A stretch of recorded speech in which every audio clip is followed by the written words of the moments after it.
Bonjour, je suis Leonardo Fibonacci. Vous avez étudié ma suite qui parlait des lapins. Je viens d'un temps où les calculatrices n'existaient pas. Mais pour vous, je vais faire une exception et je vais vous expliquer comment utiliser les calculatrices pour représenter une suite. Tout d'abord, nous devons allumer la calculatrice en appuyant sur On. Puis nous allons dans le mode, comme vous voyez ici, et nous allons déplacer le curseur pour s'aligner sur Suite. Une fois que vous avez fait ça, vous cliquez sur Entrée. Et vous voyez que vous pouvez cliquer sur F de X pour retrouver les fonctions comme au départ, sauf que cette fois-ci nous avons des suites. Nous effaçons tout ce qui se trouve sur la calculatrice, puis nous allons sur UN plus 1, car c'est comme ça que nous avons défini les suites. Donc nous avons la suite UN plus 1 définie par UN plus R avec R qui vaut 100. Donc pour pouvoir rentrer UN, nous allons faire seconde 7, ce qui va afficher un U.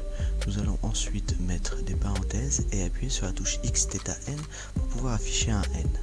Nous fermons la parenthèse et nous faisons plus 100. Voilà, nous avons défini notre suite. Maintenant, le premier terme de cette suite était 6000. Donc nous écrivons U1 égale 6000, puis nous faisons seconde graphe pour pouvoir voir le tableau de valeurs que nous pouvons faire défiler pour trouver le U qui nous correspond. Ensuite, nous cliquons sur graphe directement et nous voyons que rien n'est affiché car cela signifie que la fenêtre est mal définie. Donc nous cliquons sur fenêtre.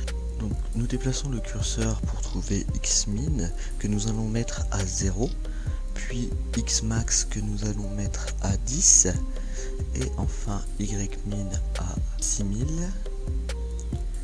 et Ymax à 7000. Comme ceci, et nous pouvons recliquer à nouveau sur graphe pour pouvoir voir les points. Alors ici nous ne voyons pas très bien à la caméra, voilà, nous pouvons mieux voir les points qui sont alignés car nous avons une suite qui monte progressivement de 100 en 100. Nous allons maintenant rajouter la suite Vn plus 1. Donc nous retournons nos fonctions, puis nous allons sur Vn plus 1.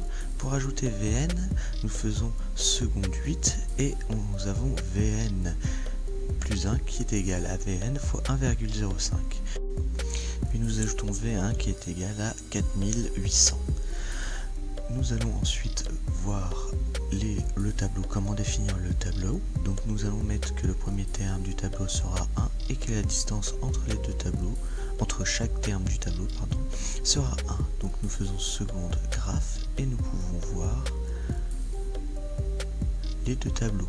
Donc c'est-à-dire qu'en bleu nous avons la suite UN plus 1 et en rouge la suite Vn plus 1.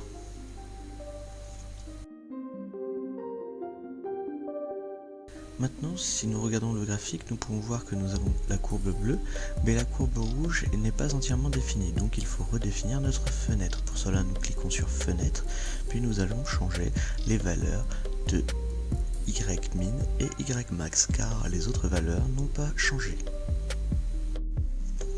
Nous allons donc déplacer le curseur pour se placer sur Ymin, et nous allons mettre Ymin à 4800, et Ymax à 7500 comme nous l'avons indiqué sur le document. Et nous recliquons à nouveau sur graphe, nous pouvons voir cette fois que les deux graphiques sont tracés entièrement. En bleu nous avons la suite UN plus 1 et en rouge la suite Vn plus 1. Voilà, maintenant vous connaissez tout sur les calculatrices et comment représenter des suites sur celle-ci. Donc je vous dis au revoir et à une prochaine vidéo.